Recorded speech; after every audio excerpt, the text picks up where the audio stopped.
নাকি সরাসরি ঢুকে যাবে। পত্রিকার হিট নিউজ হইছে, কান ধরে সেই খকি মাদ্রাসার ছেলেগুলো বের হয়ে যায়। সেই ছবিগুলা পত্রিকায় প্রথম আলোতে দেওয়া হইছে ফার্স্ট পেজে। ঢাকা বিশ্ববিদ্যালয়ের শ্রাবণ বাসে দোতলায় আমি সেদিন ভার্সিটিতে আসি, আমি অবাক, আমি মরে যাই। ঢাকা বিশ্ববিদ্যালয় দেখেন ফ্যাসিবাদ কিভাবে মনস্তত্ত্ব তৈরি করে।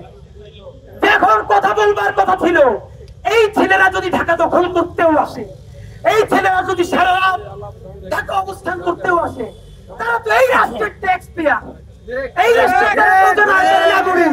কোনো অসভ্যতা বলতে পারলো না, একজন বলতে পারলো না এই ছেলেগুলোকে who gave you right to shoot him। আমার ভাই বোনগুলোরে মারলো। আস্থা, নিরাপত্তা ও প্রগতির সাথে প্রযুক্তির সমন্বয়ে গ্রাহকদের সর্বোচ্চ মানের ব্যাংকিং সেবা প্রদানই কমিউনিটি ব্যাংকের লক্ষ্য। কমিউনিটি ব্যাংক, সবার ব্যাংক। মারার পর তারা কান ধরে বের হয়ে যাচ্ছে, পুলিশ বলছে কান ধরে বের হয়ে যা। তারা জীবন নিয়ে পালাইতেছে, সেই ছবি দিছে। ঢাকা বিশ্ববিদ্যালয়ের তখন অবুঝ ছেলেরা আমার দিকে তাকায়, কারণ আমার মাথায় টুপি, আর হাসে আর বলে, আরে হুজুরেরা বিপ্লব করতে আসছিল, এখন কান ধরে পালায়। একটা সভ্য রাষ্ট্র হইলে প্রশ্ন করার কথা, এই বাচ্চাগুলোর গুলি করার অধিকার কোন?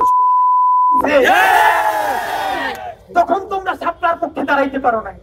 আমার পিলখানার ভাইগুলোরে 48 ঘন্টা টাইম নিয়া ম্যাসিভ কিলিং কইরা, হিন্দি ভাষায় কথা বলে ইন্ডিয়ান লোক এসে গুলি কইরা, তারপরে মির্জা আজমের সহায়তায় পালাই যায়। খুনিয়া সিনারে যখন বলছে আমরা অপারেশন করব, প্রত্যেক জেনারেলরা বলছে পিলখানার চারটা ভাগ কইরা 30 মিনিটের অপারেশন করলে একটা আর্মি অফিসারও মারা যাইতো না। হাসিনা বলছে যদি পিলখানায় কেউ হাত দেয় তাহলে ইন্ডিয়া নাকি সরাসরি ঢুকে যাবে। সে আমার সেনাবাহিনীকে পিলখানায় ঢুকতে দেয় না। আমাকে পিলখানার এক শহীদের স্ত্রী ফোন দিয়ে বলছে তাকে আমরা প্রোগ্রামে নিয়ে আসবো, তার স্বামীর লাশটা পোড়াইয়া দেওয়া হয়েছে। পিলখানার রক্ত পিঠা যেতে দেব না। শাহবাগে যেদিন জড়ো হয়েছিল তখন টুপি আর হুজুর, আজকে শাহবাগের এই সাপলারা কি খালি হুজুর?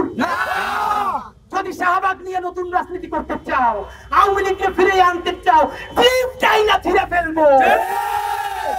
যেমনি আমরা জুলাইতে নব্য ফেরাউসিনের চিত্রে চাইনা ছিঁড়ে ফেলছি, শুধু পালাই নাই, পালাই খালি নাই। লক্ষণ সেন পালানোর পরে গত 500 বছরে বাংলার কোন শাসক পালায় নাই। লক্ষণ সেনের বুইন খুনিয়া সিনা পালাইছে ওর বাপের বাড়িতে। সেই খুনিয়া সিনারে যেই জনতা পালাইতে বাধ্য করছে, এই শাহবাগ যারা আওয়ামী লীগকে ফিরে আনতে চায় ওদেরকে ওদের বাড়ি দিল্লিতে পাঠিয়ে দিব আমি।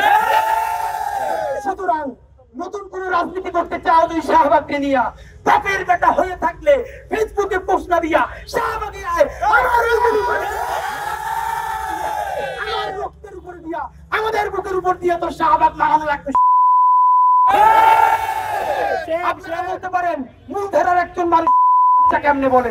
আপনি ভাবেন আমার ভাইগুলোরে খুনি করে নাই, রোজায় ধর্ষণ করতেছে, জঙ্গি বইলে মাইনে ফেলতেছে, সাপ্লায় ডাম্পিং করতেছে,